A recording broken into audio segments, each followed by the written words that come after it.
I'm here. So welcome to Down to Dunk. I'm your host, Andrew Schlecht. We're part of the Athletic Podcast Network. With me, as always, on Mondays is my good friend, Michele Berra. Michele, what's up? Howdy, partner. Is that Howdy. good? That's pretty good. The new intro is fabulous. It's absurd. It is absurd. Yeah. It was really fun. I keep telling people, like, these players are awesome. Like, these guys are a group of guys that you should feel proud to root for, because they all sat down with me and they just go with it, and they were all awesome. They were all as genuine as I think they could be. Mhm.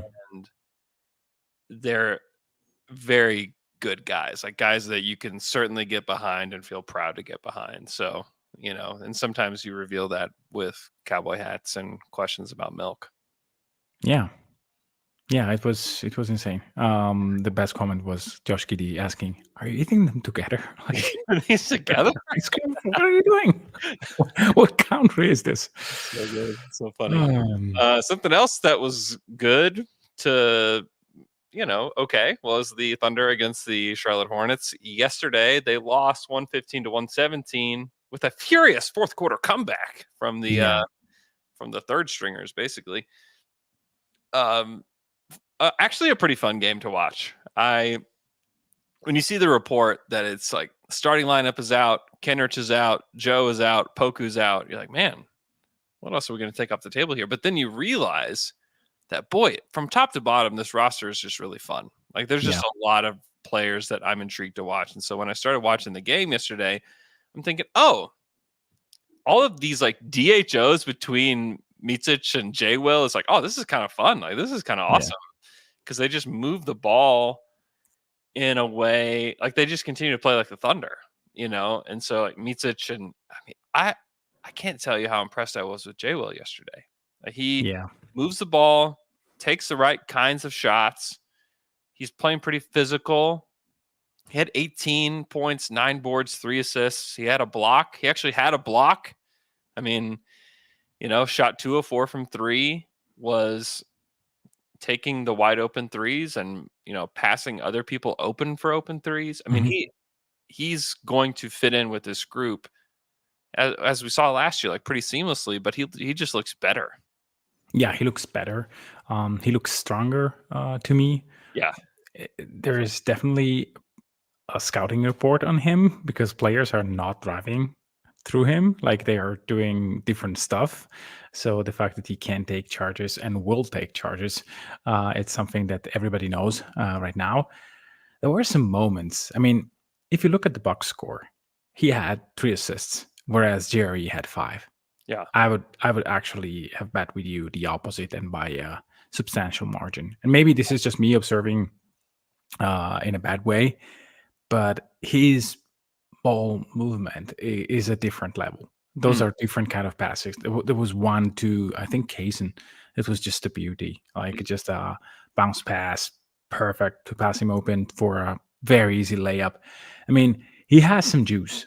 We said it many times last season. The difference between him and JRE is the fact that you can actually see the possession increase his pace, not like stopping and limiting the speed of the possession. With J. Will on the court, the ball keeps moving and accelerating because of him, and because of the fact that he can make very quick decisions with the basketball. It's similar to Kenrich sometimes, where he is moving around, making the right read, making the right pass, always making the right decision. It's such an invaluable part of J. Will. And this is why, I mean, I don't know if he's going to be a starter at some point, but I really like for him to be this bench guy that you can play along with a lot of shooters around him and just be an effective unit.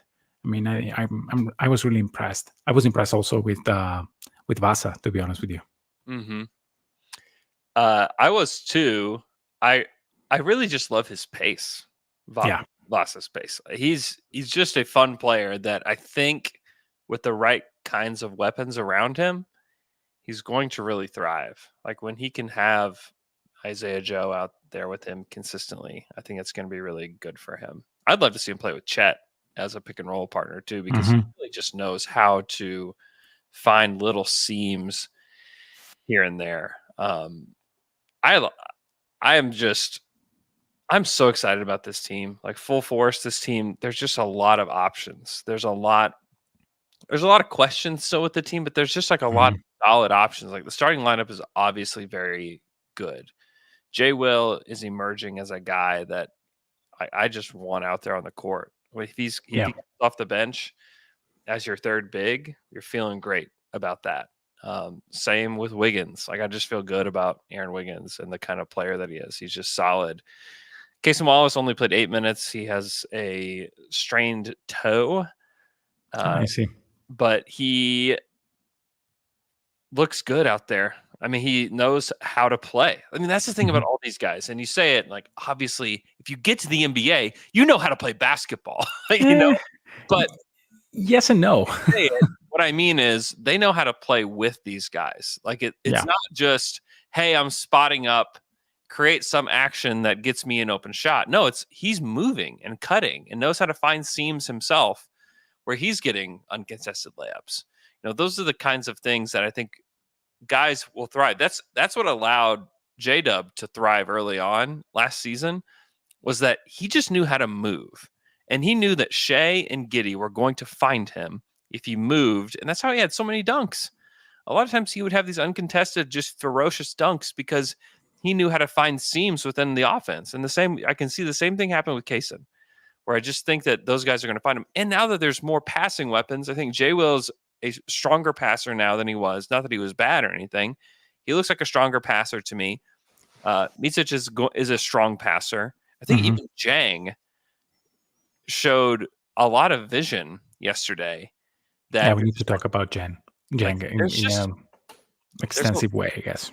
Yeah, there's just a lot there. And if you know how to move, and the same thing with Wiggs, those guys know how to move within the offense. So they know how to move within a half-court offense to get open shots for themselves, because no one's going to pay attention to Aaron Wiggins or Kaysen Wallace. No one's going to pay attention to them. And so if they can get off ball and have their guy just not locate them for half a second, you can get a bucket. And so it's those kind of guys that I think are going to just really work. And, not to demean anybody else, but, there's players like Trey Mann who, like, he needs a ball in his hands to be able to create.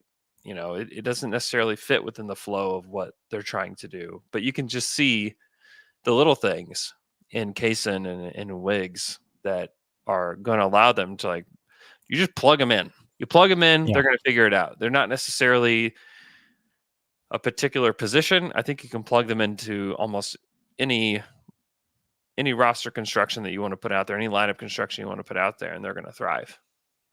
Yeah, let's go back a little bit on Vasa, because I think that on one end, he controlled the ball quite a lot. And this will not be the role that he has whenever Shea's on the court or whenever Giddey's on the court, but that is the perfect role, or close to the perfect role, to play in lineups with maybe J-Dub and Chet. Yeah. You have J-Dub, Chet, Isaiah Joe, Usman Jang, and Micic, or Kaysen Wallace and Micic. And you have a lineup where Micic is able to create a lot as a primary creator, and then being able to be a spot-up guy when the secondary action happens. And last night he had a lot of moments where he just passed guys wide open. So he controls the ball because this is what he did in his EuroLeague tenure. He's a guy that likes to be the playmaker, likes to run pick and rolls, likes to do handoff and stuff like that. But the shot right now is not going in. I would not worry about that at all. He's a very good shooter. He's adjusting to the NBA three-point line. It will be a bit, I would say, mid-November before we really see the actualized version of Vasa Micic. Mm-hmm. But, last night, the offense looked very good with him on the court. Yeah. Like, OKC was finding wide open shots after wide open shot because the ball was moving and because Vasa was able to create an advantage. Granted, he was playing against basically nobody on defense, but he was able to create real advantage for his teammates from the dribble, which is exactly what you want and exactly what I hope that he could bring. Defensively, this morning I was doing TAD and Thunder of the Dark, and I had a comment, yeah, he looks better. I'm not sure I wouldn't go there. He's really trying to be quick on Yeah. his speed Yeah. and to be in the right spot, which is already something. But again, in a few months, we'll see if he's actually someone who's targeted or not. And I bet that to some degree he will be. But those are problems that, I mean, are very, very early. Now it's very, very early to consider them. The Yeah. fact that he can create advantage for his teammates off the dribble is the thing that will keep him on the court. Yeah. And I mean, and honestly, moments like that don't happen all the time in the regular season. Like a lot of times that targeting happens in like crucial moments of crucial games. And will he be on the floor for those moments? Maybe, but also maybe not. Like there's a lot of Yeah. options that Dagnall has. And I mean, if it's the second quarter of a game in the middle of December, are Who they really cares? thinking like, oh, we've got to post up Baba right now? I mean, I just don't think so. I don't think it's going to matter all that much. Will he get cooked this season? Yes. Will it happen? Of course. But it will be by the best players, and those guys would cook almost anybody on our roster. So Yeah. it's not anything to be too concerned about. He does. I think he's big enough. He's smart enough to where it's not going to be like as bad as like Bertans is on defense, but he's also not going to be a plus defender, and that's okay. I don't think that Yeah. you have to have all of it if you're a guy if you're like a third or fourth guard off the bench. Yeah. Like isn't the requirement is not must be perfect player to come off the bench for Thunder. Like no, like he has deficiencies, but what he makes up for it in his playmaking and his shooting is going to help the Thunder in a tremendous way. So I don't know. I've been impressed with just the court vision overall from him. He's an impressive player. He really is. And I think he's going to thrive within this team. And I want to see him play with the big guys. Like I want to see him in lineups where he's replacing Dort. And okay, now it's like, okay, now who are you supposed to guard? Yeah. And we're going to put the ball in his hands to create as Shea sets a pick for him. Like, well, now what? Now what? Now how you guard it? Yeah. Yeah. And the fact that he's really quick with his shot release. I mean, he's getting shots up not because he's wide open. It's because he can take shots off the dribble and just be very quick with it, which is a difference between him and Trey Mann. I mean, Trey Mann was the guy who we hoped could take a step back at any given time, and in the first year, that was the deal. Right now, it's almost gone. This Mm-hmm. is the sad thing for me, for Trey Mann, because he had one skill that we mentioned. I mean, why OKC picked Trey Mann? I mean, because he has that one skill, which can create a nightmare to defenses. If this guy can take off the dribble shot in any position, you have to guard him wherever. And he kind of went away from that a bit. He never found trust in that shot. With Mitsic, it is clear that he trusts his shot a lot, and he can take them in at any given time. Also, Bertans trusts his shot a little bit too much, I would say. He was taking like just stupid shots. Yeah, that's how he rolls. I mean, that's what he was created to do for his life. Let's put a orange basketball in a hoop. Like that was that's what he was born to do. And he knows it.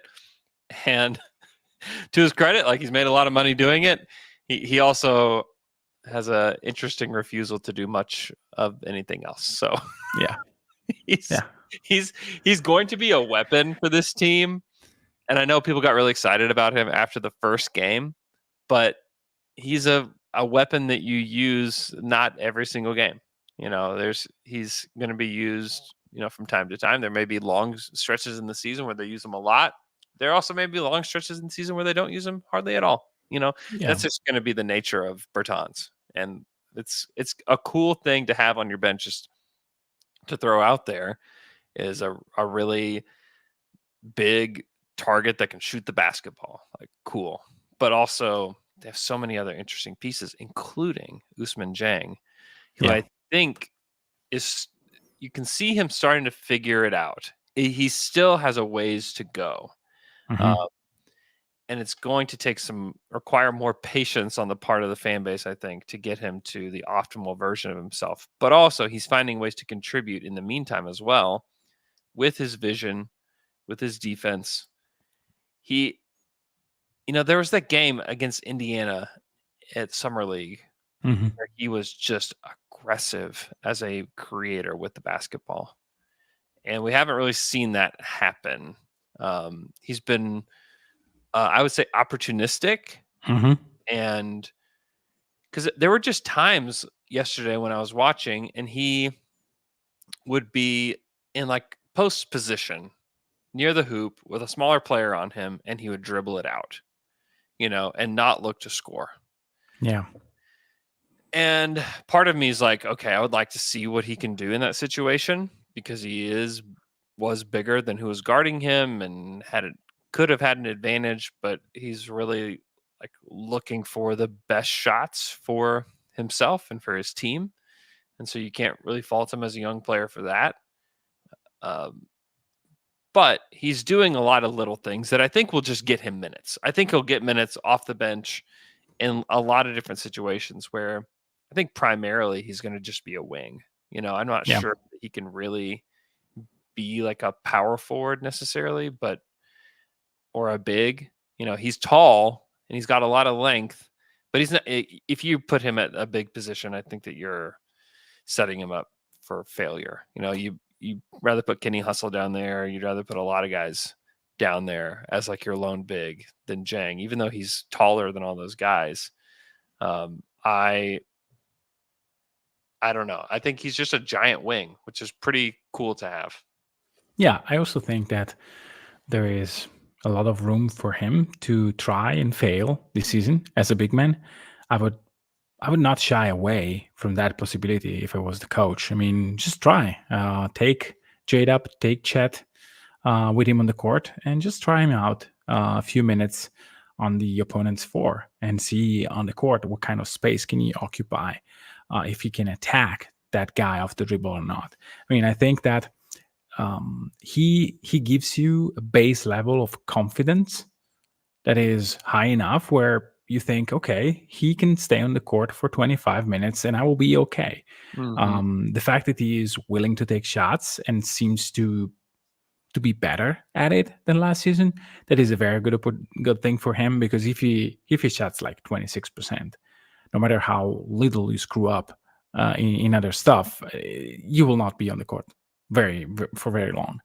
If you start hitting 36, 37, 38, then you have like a totally different allowance in terms of time.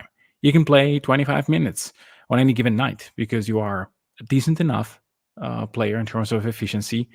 Again, a player that needs minutes to understand how to maximize his defensive impact, which is there, but can be way more if he gets a little bit stronger, a little bit more aggressive. I know that he will never be a Draymond Green type of guy because that is character, and you either have it or not, I think. Oh yeah, I mean, Draymond's biggest thing that he has going for him is his brain. Exactly. So I think that Usman Jeng processed the game at a very high level, but the aggressiveness, the fact I'm gonna kill you today in this very moment, is not there. It may get there a bit, but not to I would be surprised if it got there, and I don't think it necessarily even needs to go there for him to be a successful NBA player. I think that I think a lot of times we try to take NBA players and like cram them into like different boxes. Like, oh, if I could just do this, if I could just do that. I don't think Jang is ever going to have like even 10% of Draymond Green in him. That's okay. Like if he can be, I mean, he's a much more smooth offensive player. He is a much more finesse player. I don't think that we can ask him to not be that. I think that's what he is. Now, how do you optimize a finesse wing that is a good decision maker, that can shoot, that can defend? I think that that's what they need to figure out, rather than like, hey, please be something that you're not. No. But you can learn. Like, let's make an example on offense and one on defense, which I think can help explain my point of view here. It was a possession where he was getting at the basket and he kept his ball basically in front of his forehead and tried to win up, and it was contested. Like, he could have put his entire shoulder onto a body and then go up. I mean, like, putting your shoulder first hard and then go up. I mean, Yeah. these sort of things are stuff that you learn. You have to aggressively put your shoulder in and then you go up. Mm-hmm. Defensively, I mean, you are defending a guy. Just put your chest, like push with your chest really hard when it makes contact. Just don't absorb it. Yeah. Put your body a little bit harder than that. Like those things are moments where you have to be in the moment thinking, okay, I need to be stronger this moment. I need to hit him harder in this moment. This is not just being a maniac like Draymond Green is, but Mm-hmm. it's like applying force in very specific moment, applied a moment of aggressiveness in this very moment that will help me. And so I think that is the part that Jen can learn and absolutely has to learn. I don't think that Giannis is the most aggressive human being, but he learned how to be. And now, okay, I used always names that Jen can't and should not be related to. But it's about like you can be a great player without being super duper aggressive. Like Jokic is another example. He's not super duper aggressive. Yeah. But when he puts his shoulder on you, you're absolutely feeling it. And it Yeah. was not it hasn't been always like that. So I think that like learning how to use force and how to be aggressive in a movement, it's something that Jaren can absolutely do. And when he does, it will change things. Yeah. Yeah. I think you're right. I think that the things that you're describing are more things that will come with age and experience rather than just like him just I would be surprised if we saw a ton of that this season with him. I think it's something that will come with age and experience. And that is totally fine. Yeah. I mean that's the thing that he needs the most. I mean, he's the youngest guy on the team. You know, he needs time. Would it be a terrible news if Usman Jang takes 5 years to develop into a player who can contribute at a high level? I would say it would be the best thing. It would actually be the best thing in terms of like the Thunder's bottom dollar, because if it takes 5 years, then he's on a new deal, and the new deal is below his market value, and then he's contributing. I think he will contribute this year to a degree. I think that at some level he's going to contribute. Some nights it's going to be that the minutes that Jang plays are going to drag the team down a little bit because he has to learn some lessons. Some nights he's going to pull the team up because they need a big wing out there that can defend multiple positions and that can shoot the basketball and that can create a little bit. And I think you have to live with both things. You know, you can be excited about the good, you could be frustrated with the bad, but you also have to know that like this is what happens with young players in the NBA. It just takes time. It just takes some figuring out. And I think that to me, he looks like he's to a point where he's not going to need the G League, and he may play there some, but he's not going to need the G League as like a playground or like as a sandbox for himself. He can figure these things out with the big boys, and like that's kind of what you would, to me, that's what you want to see. Not that you have this like obviously what we would want is this like fully formed version of Jang where he comes out super strong, super aggressive, he looks decisive, and he's ready to go. Like that, yeah, sure. We all want that. But it's not a fair ask for him, I don't think. And no, it's not fair. And if you look at how we're talking about him today, is much better than what we had in our minds. Yeah, coming January or February last year. yeah. Without a doubt. This pick is maybe this is a waste. Now we're thinking, hey, there is a player that was picked 11th, and I think it belongs to an NBA rotation. Jackpot. That is already. I mean, it's not jackpot, but it's already like a pick that you can say, okay, that's an okay pick. It's not a great pick. It's not a bad pick. It's a pick that you can make and be happy. I mean, Luke Kennard is a perfectly fine player. Was it a great pick? I think at 13. No, but it's a completely fair one. So the idea that we are projecting a version of Jang, which is something that Presti suggests we don't do, like we just need to burn our assumption. But like assuming that Jang is a guy that can play 15, 18 minutes on a team that is trying to win more than 500 in terms of winning percentage and be okay, it's already something that is like way better than what we had in mind. Yeah. Last year. I will say Casey Wallace is the youngest player on the team, just so we know. Just for the record. He is the youngest player. Jang is the second youngest. The third youngest, I think I've given you this quiz multiple times. Do you remember? I think it's Josh Giddey. It is Josh Giddey, the third youngest player on the team. Isn't that wild? That's No, super wild to me. he was very, very young. And I mean, it's about like the fact that we were discussing before for Jang, it's about getting frustrated with Giddey's turnovers and moments where just screw up offensively. He's extremely young. Like, yeah. Mark Degnault in availability today did say that Casey Wallace is doing fine, but they're just going to be cautious with him because it's preseason, and same with Kenrich, that he's responding, and he's just not feeling great. So, but he'll be fine. He's having back spasms, and Kaysen, they're just trying to be cautious with him. But they do plan to play their starters tomorrow night in Oklahoma City against the Bucks. So that's good. Yeah. So we'll see Giannis against Jang. Basically. That's right. This is what we are going to see. Yeah. I mean, similar stories, similar outcomes, or no, I'm just kidding.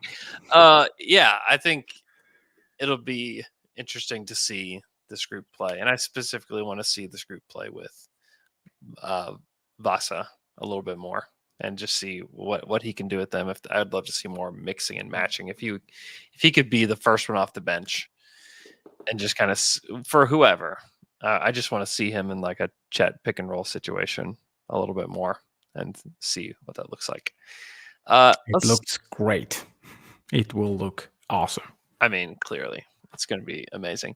Let's take a quick break. When we come back, we'll continue to break down the preseason right after this.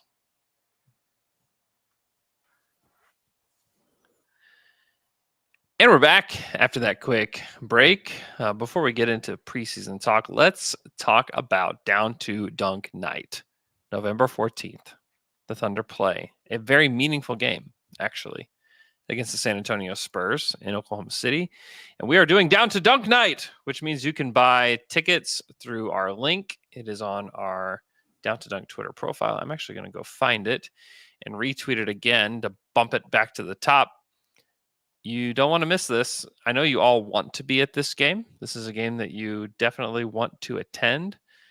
So please be sure to buy your Down to Dunk tickets today. You definitely don't want to miss out. It's going to be very fun. We are going to meet at Spark, which is just across the street from the arena before the game. And then we're going to walk over together. There's been a lot of people that have bought tickets, and I think there can't be that many left. There just can't be that many left. So you don't want to miss Down to Dunk Night this season with a meaningful game against the San Antonio Spurs, which is an in-season tournament game. And can't wait. Honestly, just can't wait to see everybody there, and it's going to be very fun. So get your Down to Dunk Night tickets today. All right, Michele, anything else from the preseason that you've seen so far that has interested you? Finally, a few minutes for Jack White. Yeah. Like good offensive rebounder. Don't know if he fits with this team at all. I expected from just raw stats because I can't pretend that I watched Jack White before this game, except for the sparse minute he played in the other preseason games. But I expected him to be a little more decisive with his shot, like a little bit more of a floor spacer. I don't quite know where he fits with this team, to be honest with you. I would be surprised if he goes and he's just cut or whatever. Yeah, if he is the guy that is let go, I don't think anybody would be surprised. I mean, at this point, I would not be shocked. I mean, Victor Oladipo, it still feels like that one's coming down the pipeline at some point. But also, like, I wouldn't be shocked if they did just hang on to him just for his contract and then looked to deal JRE, Trey Mann, Jack White, and cut them, trade them, whatever you want to do. I think you could probably find a taker for Trey Mann, would be my guess. I know there are teams that are interested in Jeremiah Robinson Earl if he were to be waived. So like there's landing spots for those guys, I believe. So maybe there is a trade open for them. I'm not sure you could trade Jack White, but maybe you could trade him with them to just give him a chance somewhere else. But I'm interested to see what happens. I mean, it's going to have to happen before the start of the regular season, which is in a week and change. So wow, they're going to have to there. figure it out. Yeah, it's here, man. It's here. Yeah. Speaking of season preview week at the Athletic NBA show this week, we have Josh Hustis is on the Basketball Buds show. Wow. It's honestly so much fun. He, Zach Harper, and Jay King did their first show today. It's actually up on Apple Podcasts right now that you can go listen to. And as Thunder fans, it's great. He talks about how he guarded Kevin Durant for the first time in practice on this show, and they give hot takes and they discuss the league at large. It's a very, very fun podcast. So go check that out. You can download it wherever you get your podcast, or you can watch it on YouTube. Just search the Athletic NBA show. It's very fun, and Josh is a joy. He's great. He's a great guy, and going to be such a fun podcaster that will be with us all season long. So be sure to check that out today. Is it the best thing that Fred Katz ever did? Like bringing Josh Hustis to the podcasting world? Very well could be. Very well could be. I got to spend time with Fred in New York this past week, which was wow. Great. Yeah, it was delightful. I was thinking about something related to the trades and the cuts. I would not be surprised if 4 players go and 1 comes back in some fashion. Like maybe it's a 2-for-1, and then you cut Jack White and Jerry, and you trade like Depot and trade Trey Mann just to have another tradable asset going forward. Even if you don't get anything for Trey Mann, the fact that you get maybe a player that can play sparse minutes, that has a 10 million salary that you can then flip for something else at the maybe next summer when he's expiring, something like that wouldn't shock me at all, because the money is basically the same. Especially if you don't confirm Bertans for next season, then you have a very similar cap sheet. And yeah, I mean, something like that, I think it's bound to happen. The Thunder are an interesting spot because they can trade for somebody that has salary that goes through next year, and it doesn't necessarily impact them in a huge way. Yeah. It's just like, what team is that, and what team needs to shed money? I mean, the Clippers are an interesting one.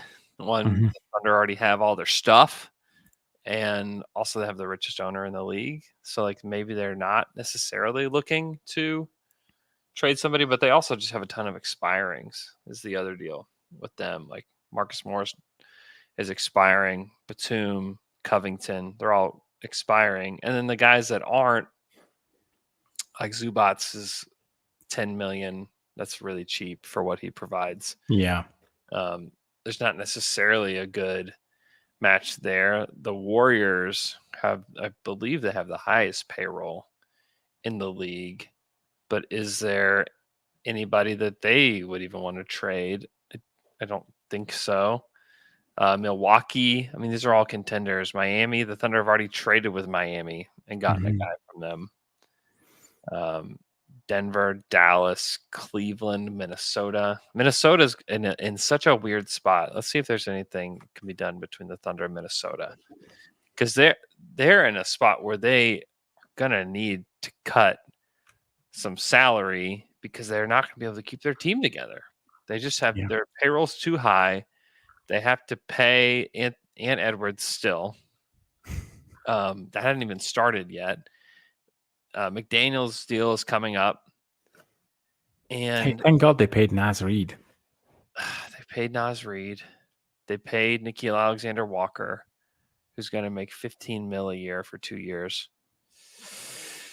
I don't know That's how not they could. great. I don't know that there's necessarily a candidate here either for trade, because like Kyle Anderson would be really fun to have on the Thunder, but he's only 1-year deal.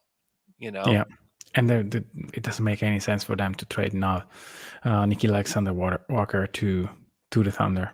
I mean, they just extended him, so I No, don't they even just think extended him. I'm not sure that there's a deal there either. I mean, Nikhil Alexander-Walker would be fun for multiple reasons to have on the team. But I don't potentially see a deal there. I mean, like one that's interesting on a team that does need to shed some money is if they could squeeze an asset from Dallas to take on Tim Hardaway Jr., who's got a year left. Yeah, but they also kind of need like guys that can play reliably, and if you give them Oladipo and they just trade Bertans, like Yeah, they just just to gave shed us Bertans. millions. Like they just did this. They just did this to Yeah, us. Like they just made this trade. So yeah, that's another tough one. I guess I feel like the Thunder have kind of like hunted down these deals with a lot of these teams already. yeah. Milwaukee, does Milwaukee have anybody that they're just But that their they depth won't is shed? already I just don't. shallow. Yeah, they're too shallow already. Like Pat Connaughton, they kind of need Pat. No, they need him. No. No, everybody else that makes money is on their. I mean, Phoenix is the same way. They're so top heavy that none of their guys really could be dealt like that. I mean, Yeah, Chicago. Let's look at Chicago. What does Chicago got going on? They're another high payroll team. And, yeah. I mean, would you deal for Alonzo if you got something back? Such as how I much just don't money know. are we Maybe, talking maybe not. about? I mean, they may be getting a check just because of his injury. Yeah, yeah. It doesn't help with the payroll, but it helps with paying his salary. I don't know Yeah, I don't know. how many years and how Two much per two year. years, 20 million per. But that's for that you will need more than just Treyman, Jerry, and Leap. I think. Player option, 21.3 million next season. Yeah, but in terms of like completing the trade, Let's see how close we can get. close, quite close. Oladipo 9.4. Let's see. Treyman 3.1. Yeah, we may not be able to get there. Jeremiah under 2. Maybe we can get there. I mean, I guess it'll just depend on like what is the asset that comes back to the Thunder, and A second, like a good second, late first, protected like top 25 protected first that rolls just 1 year this year, and then I just don't know that that's good enough to take on. That's not a good proposition. Like, yeah, if you can get Lonzo back to any degree, that would be like such a great value. Yeah, I mean, it works. The money would work. Oladipo, Treyman, JRE for Lonzo would work. Yeah. And if I'm Chicago, it's like, I don't even know why am I doing this again? Yeah, just to try out Treyman and not have the salary for next season. Yeah, they just have Kobe White, who is like already Treyman.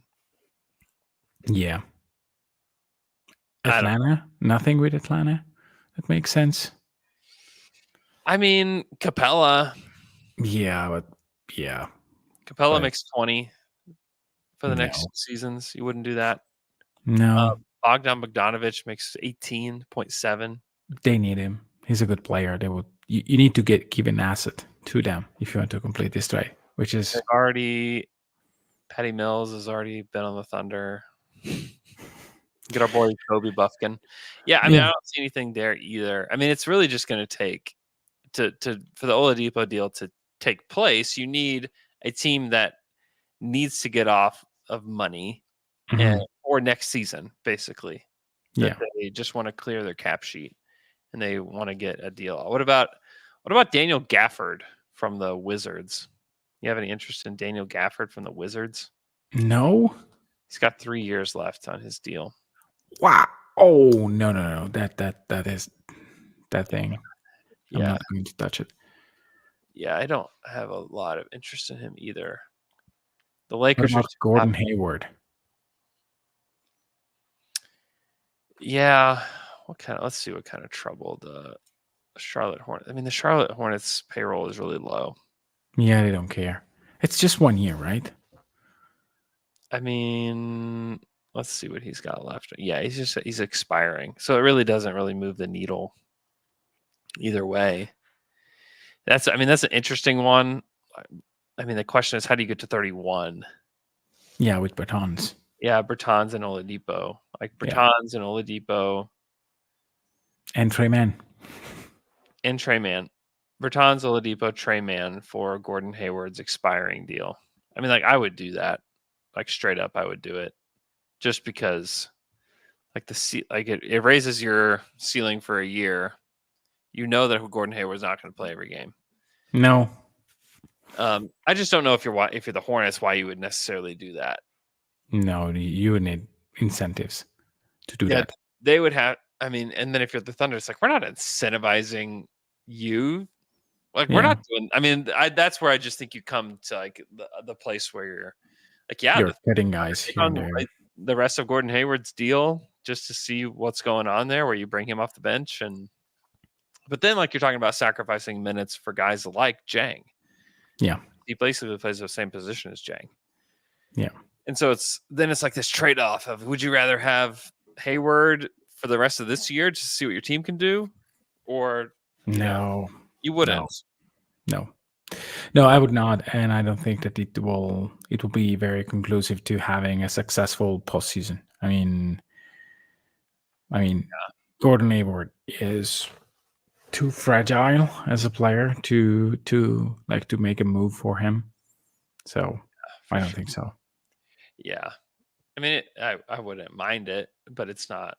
It doesn't make a ton of sense either way to either team's bottom line there.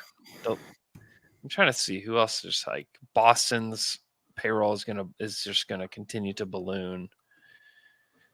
The Lakers are a big one next year. They're up to 179 million. Yeah, for their roster. I'm trying to look at teams for next year where it's like, how can New Orleans? What's New Orleans got going on? Like, do they need to shed money? I'm sure that they do, but then it's like, what players? I mean, Larry Nance Jr. is one. Yeah, and I think is quite interesting. He has a couple of years, not too much, right? No, he's got 2 years left. I think let me see. I mean, you could swap him and Oladipo straight up.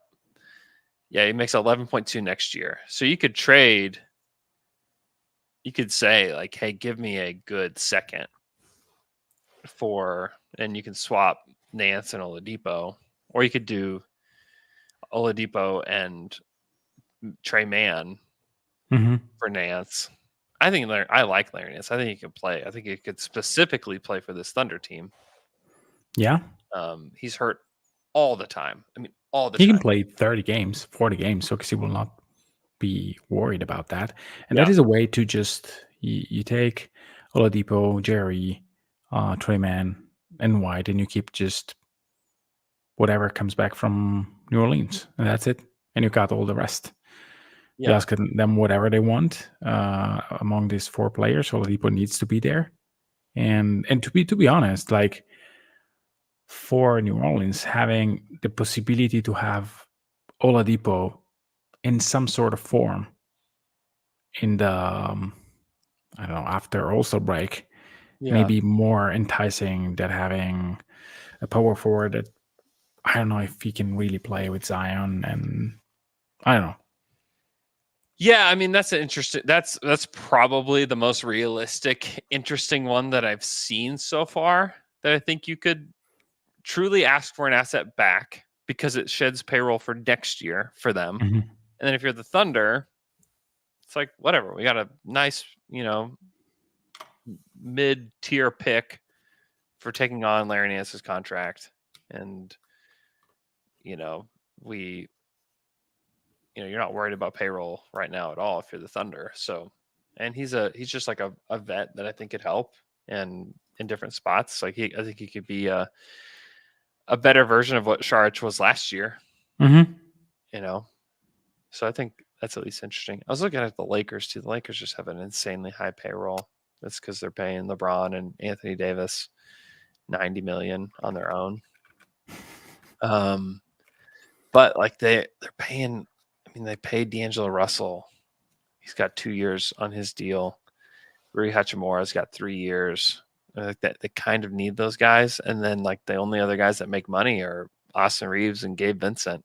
Yeah, that you absolutely want. Who they just gave deals to. So I'm not sure that there's a deal to be made there either where they help shed salary. So, that's what's happening with a lot of these deals. I mean, the Nance one makes the most sense. Like if there's a deal to be made, I think like that one makes the most sense where it's like, hey, you can offload this to us. We know Nance is not like a huge rotation player for you. And you just give us something in return for we're basically just like VRBOing our cap space out to people, or draft picks. And I think that kind of deal makes the most sense to me. And if they want to try a Trey Man, all right, go for it. See what happens. I'm not sure that that's necessarily the best environment for Trey, but you could at least find him a landing spot where he could potentially play a little bit. Yeah, Jose Alvarado had a great season by just being disruptive on offense, better on defense. But I think the Trey Man is more talented. You just have to be better offensively, be more efficient, which it may be in general. I don't know. But we'll see.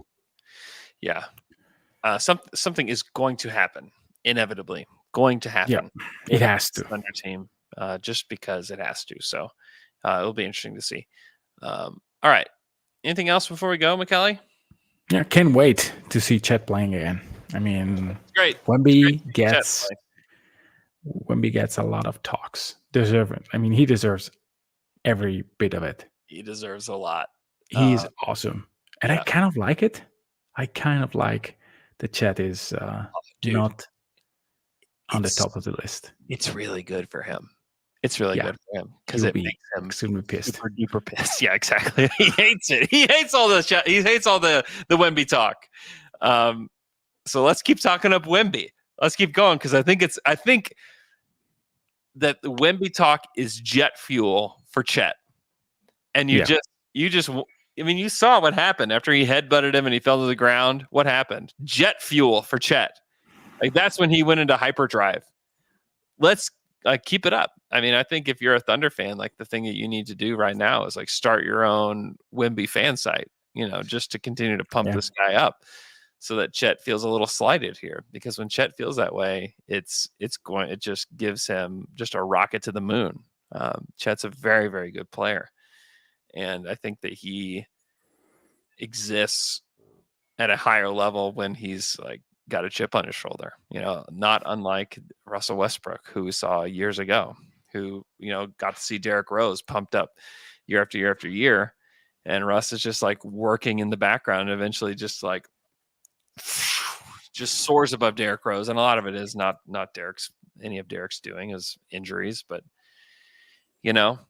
let's continue to fuel the Chet plane here. All right. We'll have another podcast for you Wednesday. We'll get to see preseason game tomorrow night in OKC. Should be very fun. Buy your Down to Dunk night tickets online, and we will talk to you guys again on Wednesday.